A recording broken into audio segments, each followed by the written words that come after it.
ಕಣ್ಣಿಗೆ ಕಾಣೋದನ್ನಷ್ಟೇ ಸತ್ಯ ಅಂತ ನಂಬುವ ಪ್ರಯತ್ನದಲ್ಲಿದ್ದಾನೆ. ಮುಂದೊಂದು ದಿನ ನಮ್ಮ ಸೈಂಟಿಸ್ಟ್ಗಳು ಈಗೆಲ್ಲವೂ ಸಹ ಒಂದೊಂದೇ ತಿಳ್ಕೊಳ್ತಿದ್ದಾರಲ್ಲ, ಹೌದು ಹೌದು ನಮ್ಮ ಹೈಂದವ ಸಂಪ್ರದಾಯದಲ್ಲಿ ನಿಜ ಅಂತ ಹೇಳಿ ಒಂದಷ್ಟೆಲ್ಲ ಹೇಳ್ತಿದ್ದಾರಲ್ಲ, ಹಾಗೆ ದೇವಿಯನ್ನು ನೋಡ್ಕೊಂಡ್ ಬರ್ಬೋದು ಯಾರೋ ಗೊತ್ತಿಲ್ಲ.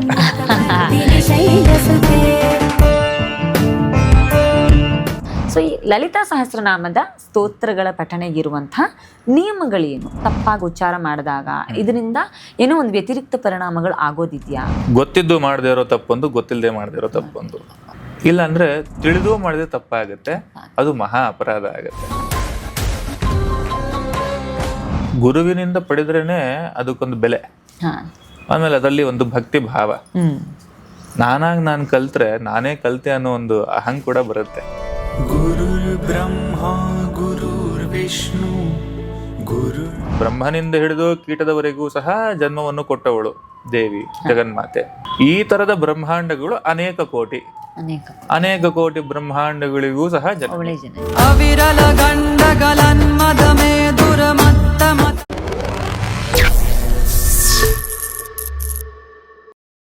ಸೊ ಈ ಹೆಣ್ಮಕ್ಳ ಆರಾಧನೆಗಳು ಅಂತ ಬರುವಾಗ, ಈಗ ಉಪಾಸನೆಗಳಿಂದ ಆಚೆಗೆ ಹೆಣ್ಮಕ್ಳು ಸಹಜವಾಗಿ ನಿತ್ಯ ಬದುಕಿನಲ್ಲಿ ಒಂದಷ್ಟು ಪಾಲನೆ ಮಾಡೋದ್ರಲ್ಲಿ ಈ ಸ್ತೋತ್ರಗಳ ಪಠನೆಗಳು ಸಹಜವಾಗಿ ನಿತ್ಯ ಜೀವನದಲ್ಲಿ ಹೆಣ್ಮಕ್ಳು ಮಾಡ್ತಾರೆ. ಸಾಮಾನ್ಯವಾಗಿ ಯಾರೋ ಒಬ್ಬರು ಯಾವ್ದಾದ್ರು ಉಪಾಸನೆ ಮಾಡ್ಬೇಕಾ, ಯಾವ್ದಾದ್ರು ಸಿದ್ಧಿ ಮಂತ್ರಗಳು ಬೇಕಾ ಅಂದಾಗ ಹೆಣ್ಮಕ್ಳಿಗೆ ನೀವು ಸ್ತೋತ್ರ ಪಠಣ ಮಾಡಿ ಸಾಕು ಅಂತ ಹೇಳೋದು ಕೂಡ ಇದೆ. ಸೊ ಇದರಲ್ಲಿ ಬಹಳ ಇವತ್ತಿನ ಕಾಲಘಟ್ಟದಲ್ಲಿ ಬಹಳ ಪ್ರಸಿದ್ಧಿ ಬಂದು ಲಲಿತಾ ಸಹಸ್ರನಾಮದ ಸ್ತೋತ್ರ ಪಠಣೆ ಅಂತ. ಸೊ ಈ ಲಲಿತಾ ಸಹಸ್ರನಾಮದ ಸ್ತೋತ್ರಗಳ ಪಠಣೆಗೆ ಇರುವಂತಹ ನಿಯಮಗಳೇನು? ಅಂದ್ರೆ ಸಹಜವಾಗಿ ಇದರಲ್ಲಿ ತಪ್ಪಾಗಿ ಉಚ್ಚಾರ ಮಾಡಿದಾಗ ಇದರಿಂದ ಏನೋ ಒಂದು ವ್ಯತಿರಿಕ್ತ ಪರಿಣಾಮಗಳು ಆಗೋದಿದ್ಯಾ? ಈಗ ಎಲ್ಲರೂ ಹೇಳ್ತಾರೆ, ಈಗ ತುಂಬಾ ಭಕ್ತಿಯಿಂದ ಯಾವುದೇ ಆರಾಧನೆ ಮಾಡಿದಾಗ ಅದ್ರಲ್ಲಿ ತಪ್ಪಾದ್ರೂ ಕೂಡ ನಡೆದು ಬಿಡುತ್ತೆ ಅಂತ. ಆದ್ರೆ ಲಲಿತಾ ಸಹಸ್ರನಾಮಗಳು ಉಚ್ಚಾರಣೆಗಳು ಬಹಳ ಕಷ್ಟ ಇರುತ್ತೆ. ಸೊ ಅದರಲ್ಲಿ ಆ ಉಚ್ಚಾರಣೆಗಳು ತಪ್ಪಾದಾಗ ವ್ಯತಿರಿಕ್ತ ಪರಿಣಾಮಗಳು ಆಗತ್ತಾ? ಇದಕ್ಕೆ ಯಾವ ರೀತಿಯ ನಾವು ಅಂದ್ರೆ ಒಂದು ಪೂರ್ವ ಪ್ರಿಕಾಷನರಿ ಮೆಜರ್ ಅಂತ ಏನ್ ತಗೊಳ್ಬೋದು ಅಂತ? ಒಂದು ನಾವು ಮೊದಲೇ ತಿಳ್ಕೋಬೇಕು, ನಾವು ಏನೇ ಕೆಲಸ ಮಾಡಿದ್ರು ಅದಕ್ಕೊಂದು ಪ್ರತಿಫಲ ಅನ್ನೋದು ಇದ್ದೇ ಇರುತ್ತೆ ಅಲ್ವಾ? ಗೊತ್ತಿದ್ದು ಮಾಡದೇ ಇರೋ ತಪ್ಪೊಂದು, ಗೊತ್ತಿಲ್ಲದೆ ಮಾಡದೇ ಇರೋ ತಪ್ಪೊಂದು, ಎರಡು ರೀತಿಯಲ್ಲೂ ಆಗುತ್ತೆ. ಈ ಎಲ್ಲದನ್ನು ನಾವು ವಿಚಾರ ಮಾಡೋ ಬದಲು ನಾನು ಗೊತ್ತಿದ್ದು ತಪ್ಪು ಮಾಡಿಬಿಟ್ಟೆ ಅಂತ ಒಂದು ಪ್ರಾಯಶ್ಚಿತ್ತ, ಅಥವಾ ಗೊತ್ತಿಲ್ಲದೆ ತಪ್ಪು ಮಾಡಿದೆ ಅಂತ ಪ್ರಾಯಶ್ಚಿತ್ತ ಮಾಡೋ ಬದಲು ಕಲಿಯುವಾಗಲೇ ಎಚ್ಚರಿಕೆಯಿಂದ ಕಲಿಬೇಕು. ಆಗ್ಲಿಲ್ಲ, ಎಷ್ಟೋ ಜನ ಮುಂದೆ ಬಂದ್ಬಿಟ್ಟಿದ್ದೀವಿ, ಈ ವಿಚಾರ ಹೀಗಿದೆ ಅಂತವಾಗ ತಿದ್ಕೋಬೇಕು. ಎಲ್ಲಿ ಅಪಚಾರ ಆಗ್ತಿದೆ ಅಂತ ನಮಗೆ ವಿಚಾರ ಗೊತ್ತಾಯ್ತು ಅಂತ ಹೇಳಿದಾಗ ಖಂಡಿತ ತಿದ್ಕೋಬೇಕು. ಇಲ್ಲ ಅಂದ್ರೆ ತಿಳಿದು ಮಾಡಿದ್ರೆ ತಪ್ಪಾಗುತ್ತೆ, ಅದು ಮಹಾ ಅಪರಾಧ ಆಗತ್ತೆ ಅಲ್ವಾ? ತಿಳಿದಿರ ಮಾಡಿರೋ ತಪ್ಪು ಬೇರೆ, ತಿಳಿದು ಮಾಡುವಂಥ ತಪ್ಪು ಬೇರೆ ಆಗತ್ತೆ. ಅದರಿಂದ ಯಾವ ರೀತಿ ಮಾಡ್ತಾ ಇದ್ದೀವಿ ಅನ್ನೋದು ತುಂಬಾ ಪ್ರಧಾನವಾಗಿ ನೋಡ್ಕೋಬೇಕಾಗತ್ತೆ. ಮತ್ತೆ ಇದಕ್ಕೆ ಈಗ ಈ ವಿಚಾರ ಅಂತ ಬಂದಾಗ ಇದಕ್ಕೊಂದಷ್ಟು ನಿಯಮಗಳಿದೆಯಾ ಲಲಿತಾ ಸಹಸ್ರನಾಮ ಪಠಣಕ್ಕೆ? ಅಂದ್ರೆ ಒಂದು ಪಾಠ ಆಗಿರ್ಬೇಕು, ಅದರ ಅರ್ಥಗಳನ್ನು ಕಲ್ತ್ಕೊಂಡು ಇದೆಲ್ಲ ಅರ್ಥಗಳನ್ನ ನೋಡಿ. ಯಾವುದೇ ಮಂತ್ರ ಆಗಿರ್ಲಿ, ಅದರ ಅರ್ಥ ಮನನ ಆಗ್ತಿದ್ರೆ, ನಮ್ಗೆ ಮನಸ್ಸಿನಲ್ಲಿ ಓಡ್ತಿದ್ರೆ ಅದು ನಮಗೆ ಅನುಭವಕ್ಕೆ ಬರೋ ರೀತಿಯೇ ಬೇರೆ. ಸುಮ್ಮನೆ ಪಠ್ಯ ಪುಸ್ತಕ ಓದ್ದಂಗೆ ಓದೋದೇ ಬೇರೆ.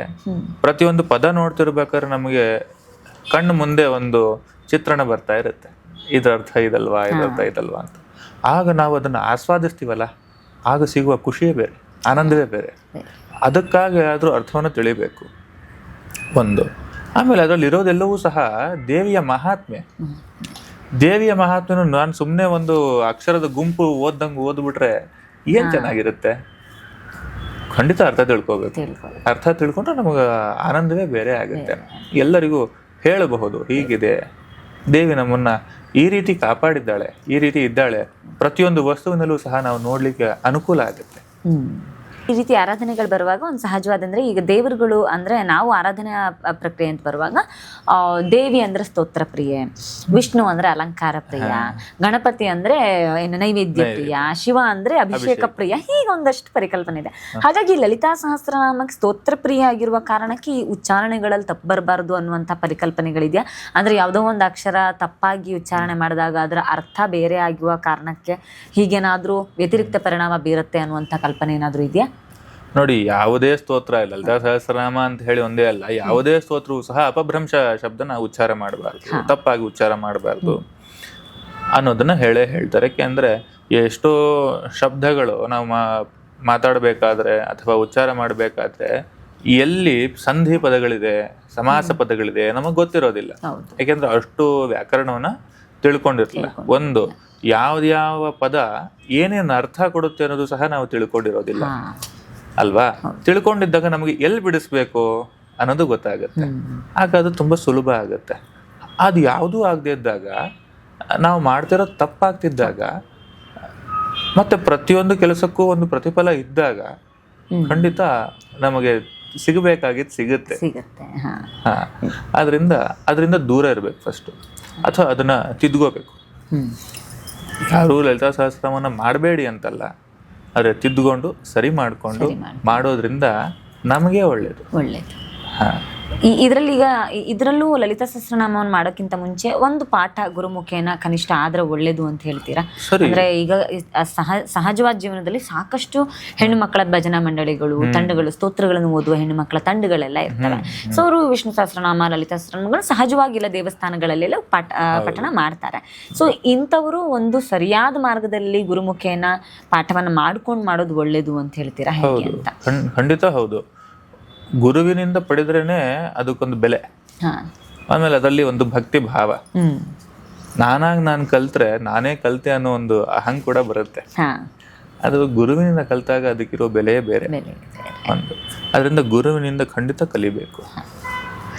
ಗುರುವಿನಿಂದ ಬಂದ್ರೇನೆ ಅದು ಸರಿಯಾದ ಮಾರ್ಗ. ನಮ್ಮ ಪರಂಪರೆ ಇರೋದೇ ಹಾಗೆ. ಗುರು ಶಿಷ್ಯ ಸಂಬಂಧದಲ್ಲೇ ನಮ್ಮ ವೇದ ಪರಂಪರೆ ಉಳಿದಿರೋದು, ನಮ್ಮ ಶಾಸ್ತ್ರ ಪರಂಪರೆ ಉಳಿದಿರೋದು, ಎಲ್ಲವೂ ಅಷ್ಟೇ. ಅದರಿಂದ ಗುರುವಿನಿಂದ ಬಂದದ್ದೇ ಸರಿಯಾದ. ಆಮೇಲೆ ಇದಲ್ದಿರ ನಾನು ಒಬ್ಬಳೇ ಕಲಿಬೇಕು ಅಥವಾ ಒಬ್ಬನೇ ನಾನು ಅದನ್ನ ಪಾರಾಯಣ ಮಾಡ್ಬೇಕು, ಎಷ್ಟೆಷ್ಟೋ ಮಾಡ್ಬೇಕು, ನನಗೆ ಯಾರು ಸಿಗ್ತಿಲ್ಲ ಗುರು, ಹಾಗೆ ಏನ್ ಮಾಡ್ಬೇಕು? ಈಗ ಪ್ರಪಂಚ ತೆರೆದುಕೊಂಡಷ್ಟು ಮೊದಲಿಲ್ಲ. ಮೊದಲು ಹುಡುಕೊಂಡು ಹೋಗ್ಬೇಕಾಯ್ತು ಗುರುವಿನ. ಆದ್ರೆ ಈಗ ಸುಮಾರು ವಿಚಾರಗಳು ನಮ್ಮ ಅಂಗೈಯಲ್ಲೇ ಇದೆ. ತುಂಬಾ ಸರಿಯಾಗಿ ಲಲಿತಾ ಸಹಸ್ರನಾಮ ಅಥವಾ ಬೇರೆ ಸಹಸ್ರನಾಮವನ್ನ ಹೇಳಿ ಆಡಿಯೋ ರೆಕಾರ್ಡ್ ಮಾಡಿ ಆನ್ಲೈನ್ಗಳಲ್ಲೆಲ್ಲ ಸಿಗುತ್ತೆ ನಮಗೆ. ಅಂಥವ್ರು ಯಾರಿದ್ದಾರೋ, ಅದು ಯಾವ್ದು ಅಥೆಂಟಿಕೇಟೆಡ್, ಅದನ್ನ ತಗೊಂಡು ನಾವು ಕೇಳ್ತಾ ಅವರಂತೆ ಉಚ್ಚಾರಣೆಯನ್ನ ಸರಿ ಮಾಡ್ಕೊಳ್ತಾ ಹೋಗಬಹುದು. ಸ್ತೋತ್ರವನ್ನು ಪಾರಾಯಣ ಮಾಡ್ಲಿಕ್ಕೆ ಅಥವಾ ಪಾಠ ಓದ್ಕೊಳ್ಳಿಕ್ಕೆ ಯಾವ ನಿಯಮ ಇದೆ? ನಾವು ಶುದ್ಧವಾಗಿರ್ಬೇಕು, ದೈಹಿಕ ಮಾನಸಿಕ, ಅದೇ ಬೇಕಾಗಿರೋದು. ಈ ಲಲಿತಾ ಸಹಸ್ರನಾಮಗಳ ಕೆಲವು ವಾಕ್ಯಗಳಲ್ಲಿ ಒಂದಷ್ಟು ಪ್ರಶ್ನೆಗಳು ಅನ್ನೋದು, ಅದನ್ನ ಬಿಡಿಸ್ತಾ ಹೋದಷ್ಟೇ ಒಂದು ಆನಂದ, ಒಂದು ಖುಷಿ ಬೇರೆನೆ ಸಿಗುತ್ತೆ. ಹಾಗಾಗಿ ಕೆಲವು ವಾಕ್ಯಗಳ ಬಗ್ಗೆ ನಾನು ಕೇಳ್ತೀನಿ. ಈ ಲಲಿತಾ ಸಹಸ್ರನಾಮದಲ್ಲಿ ಗೂಢಾನ್ನ ಪ್ರೀತ ಮಾನಸ ಅಂತ ಬರುತ್ತೆ, ಮಾಂಸನಿಷ್ಠ ಅಂತ ಬರುತ್ತೆ. ಸೊ ಈ ಪದಗಳಲ್ಲಿ ಬಹುಶಃ ಇದ್ರಲ್ಲಿ ಒಂದ್ ಸ್ವಲ್ಪ ಪ್ರಶ್ನೆಗಳು ಇರುತ್ತೆ. ಅಂದ್ರೆ ಗೂಢಾನ್ನ ಪ್ರೀತ ಮಾನಸ ಅಂದ್ರೆ ಅವಳಿಗೆ ಗೂಢಾನ್ನ ಇಷ್ಟ ಅಂತಲ್ಲ, ಅಥವಾ ಆ ಗೂಢಾನ್ನದಲ್ಲಿ ಏನಾದ್ರೂ ಒಂದು ಗೂಢಾರ್ಥ ಇದೆಯಾ? ಮತ್ತೆ ಈ ಮಾಂಸ ನಿಷ್ಠ ಅಂತ ಏನಿದೆ ಅಲ್ವಾ, ಸೊ ಇದೆಲ್ಲ ಅಂದ್ರೆ ಇದು ಏನು ಸಹಜವಾಗಿರುವಂತ ಆಹಾರ ಪದ್ಧತಿಗೆ ಸಂಬಂಧಪಟ್ಟಿದ್ದ ಹೇಗೆ ಅಂತ? ನೀವು ಬರೀ ಮಾಂಸನಿಷ್ಠ ಹೇಳಿದ್ರೆ, ಗೂಢಾನ್ನ ಪ್ರೀತ ಮಾನಸ ಅಂತ ಹೇಳಿದ್ರೆ, ಅದಕ್ಕೆ ಇನ್ನೂ ಒಂದಷ್ಟಿದೆ. ಮುದ್ಗೋದನ, ಸಕ್ತ ಚಿತ್ತ, ಆಮೇಲೆ ದಧ್ಯೋದನ ಅಂತ ಹೇಳ್ಬಿಟ್ಟಲ್ಲ ಒಂದಷ್ಟೆಲ್ಲ ಹೆಸರುಗಳು ಬರುತ್ತೆ. ಏನು ಅಂತಂದ್ರೆ ಷಟ್ಚಕ್ರಗಳಿದೆ. ಷಟ್ಚಕ್ರಕ್ಕೂ ಸಹ ಒಂದೊಂದು ದೇವತೆಯನ್ನು ಹೇಳಿದ್ದಾರೆ ಲಲಿತಾ ಸಹಸ್ರನಾಮದಲ್ಲಿ. ಅಲ್ಲಿರ್ತಕ್ಕಂತಹ ದೇವಿಯರಿಗೆ ಮಾಡುವಂತಹ ನಿವೇದನೆಗಳು ಇವೆಲ್ಲವೂ ಒಂದು ಅಂತ ಹೇಳ್ಬಿಟ್ಟು ಮಾಂಸನಿಷ್ಠ ಅಂತ ಕೇಳಿದ್ರಿ. ಮಾಂಸನಿಷ್ಠಕ್ಕೂ ಗುಡಾನ್ನ ಪ್ರೀತ ಮಾನಸ ಅಥವಾ ಪಾಯಸಾನ್ನ ಪ್ರಿಯ ಅದಕ್ಕೂ ವ್ಯತ್ಯಾಸ ಇದೆ. ಆ ಷಟ್ಚಕ್ರದಲ್ಲಿರುವಂತಹ ದೇವಿಯರು ಯಾವ ನಮ್ಮ ಅಂಗವನ್ನು ಕಾಪಾಡ್ತಿದ್ದಾರೆ ಅನ್ನೋದು. ಇವಾಗ ನೋಡಿ, ಮಜ್ಜ ಸಂಸ್ಥ ಅಂತ ಬರುತ್ತೆ, ಮಾಂಸನಿಷ್ಠ, ಅಸ್ಥಿ ಸಂಸ್ಥಿತ ಅಂತೆಲ್ಲ ಬರುತ್ತೆ. ಇದೆಲ್ಲವೂ ಸಹ ನಮಗೆ ನೋಡಿದ್ರೆ ನಮ್ಮ ದೇಹದಲ್ಲಿರುವಂಥವೇ.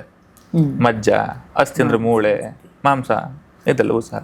ಸೊ ಅವುಗಳನ್ನು ರಕ್ಷಣೆ ಮಾಡುವಂಥವ್ರು ಆಯಾ ಶಕ್ತಿಗಳು. ದೇವಿಯ ಪಾರ್ಷದರು ಅಂದ್ರೆ ಲಲಿತಾದೇವಿಗೂ ಸಹ ಕೆಳಗಿನ ಸ್ತರದವರು, ದೇವಿಯ ಸುತ್ತಲೂ ಇರುವಂಥವರು. ಯಾಕಿನ್ಯಂಬ, ಲಾಕಿನ್ಯಂಬ, ರಾಕಿನ್ಯಂಬ, ಸ್ವರೂಪಿಣಿ ಅಂತೆಲ್ಲ ಬರುತ್ತೆ. ಅವರುಗಳೇ ಇವರೆಲ್ಲ, ಇನ್ಯಾರು ಬೇರೆ ಅಲ್ಲ.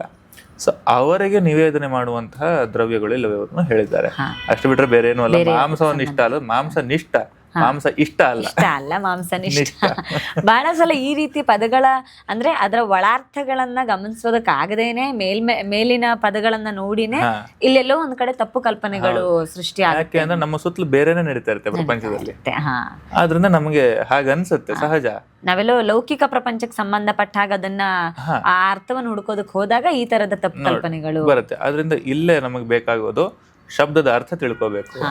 ಆಗ ನಮಗೆ ಈ ಯಾವ ಗೋಜು ಗೊಂದಲನೂ ಬರೋದಿಲ್ಲ ಅಂತ. ಹಾಗಾಗಿ ಎಲ್ಲೋ ಒಂದ್ ಕಡೆ ಮಾಂಸನಿಷ್ಠ, ಮಜ್ಜ ಸಂಸ್ಥಾ ಅಂತೆಲ್ಲ ಓದುವಾಗ ಬೇರೆ ಯಾವ ಅರ್ಥಗಳು ತಲೆಯಲ್ಲಿ ಓಡೋದಿಲ್ಲ. ಲಲಿತಾ ಸಹಸ್ರನಾಮ ಓದುವಾಗ ಸರಿಯಾದ ಅರ್ಥ ಸಿಗುತ್ತೆ. ಆ ಭಾವವು ಅದ್ರ ಒಳಗಡೆ ಅಂತರ್ಗತ ಆಗುತ್ತೆ.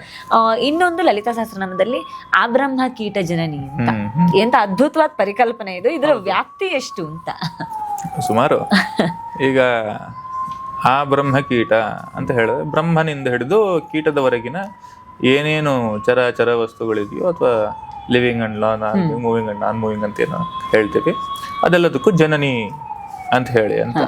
ಸೊ ಬ್ರಹ್ಮ ಅಂತ ತಗೊಂಡ್ರೆ ನಮಗೆ ಗೊತ್ತು ಬ್ರಹ್ಮಾಂಡ ಅಂತ ಅಲ್ವಾ. ಸೊ ಆ ಇಡೀ ಬ್ರಹ್ಮಾಂಡದಲ್ಲಿರೋರಿಗೆಲ್ಲರಿಗೂ ಸಹ ಜನನಿ ಅಂತ ಹೇಳ್ತೇವೆ. ಇದಕ್ಕೆ ಪೂರಕವಾದ ಇನ್ನೊಂದು ನಾಮನೂ ಇದೆ ನಮಗೆ, ಅನೇಕ ಕೋಟಿ ಬ್ರಹ್ಮಾಂಡ ಜನನಿ. ಎರಡು ನೋಡಿ, ಆ ಬ್ರಹ್ಮಕೀಟ ಜನನಿ, ಅನೇಕ ಕೋಟಿ ಬ್ರಹ್ಮಾಂಡ ಜನನಿ. ಆ ಬ್ರಹ್ಮನಿಂದ ಹಿಡಿದು ಕೀಟದವರೆಗೂ ಸಹ ಜನ್ಮವನ್ನು ಕೊಟ್ಟವಳು ದೇವಿ ಜಗನ್ಮಾತೆ.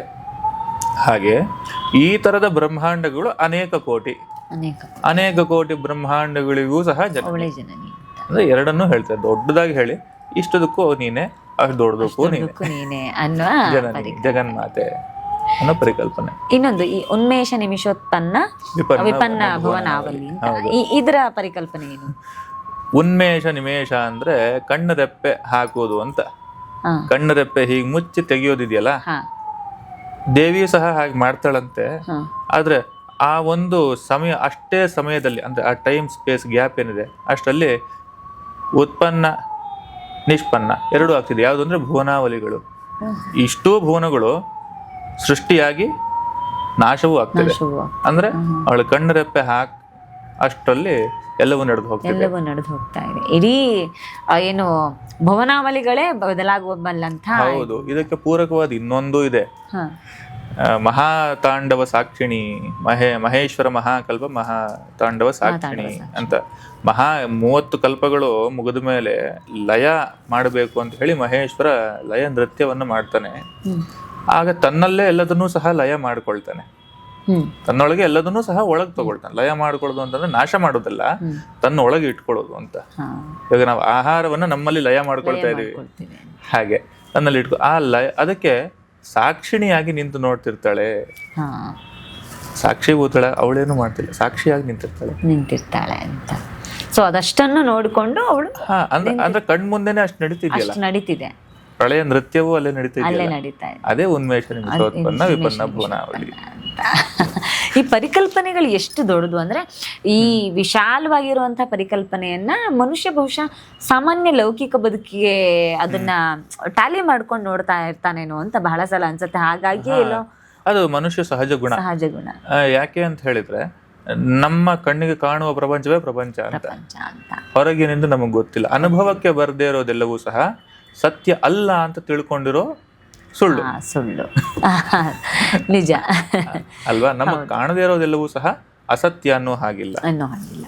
ಕಾಣದೇ ಇರೋ ವಿಷಯ ಇರಬಹುದು. ಆದ್ರೆ ಅದೇ ಮನುಷ್ಯ ಎಲ್ಲೋ ಒಂದ್ ಕಡೆ ಸೀಮಿತವಾಗಿರೋ ಪ್ರಪಂಚವನ್ನಷ್ಟೇ ನೋಡಿ ಕಣ್ಣಿಗೆ ಕಾಣೋದನ್ನಷ್ಟೇ ಸತ್ಯ ಅಂತ ನಂಬುವ ಪ್ರಯತ್ನದಲ್ಲಿದ್ದಾನೆ. ಮುಂದೊಂದ್ ದಿನ ನಮ್ಮ ಸೈಂಟಿಸ್ಟ್ಗಳು ಈಗೆಲ್ಲವೂ ಸಹ ಒಂದೊಂದೇ ತಿಳ್ಕೊಳ್ತಿದ್ದಾರಲ್ಲ, ಹೌದು ನಮ್ಮ ಹೈಂದವ ಸಂಪ್ರದಾಯದಲ್ಲಿ ನಿಜ ಅಂತ ಹೇಳಿ ಒಂದಷ್ಟೆಲ್ಲ ಹೇಳ್ತಿದ್ದಾರಲ್ಲ, ಹಾಗೆ ದೇವಿಯನ್ನು ನೋಡ್ಕೊಂಡ್ ಬರ್ಬಹುದು ಯಾರೋ ಗೊತ್ತಿಲ್ಲ. ಖಂಡಿತವಾಗ್ಲೂ ಮುಂದೊಂದು ದಿನದಲ್ಲಿ ಅದು ಆಲೋಕ ಆಗಿದೆ.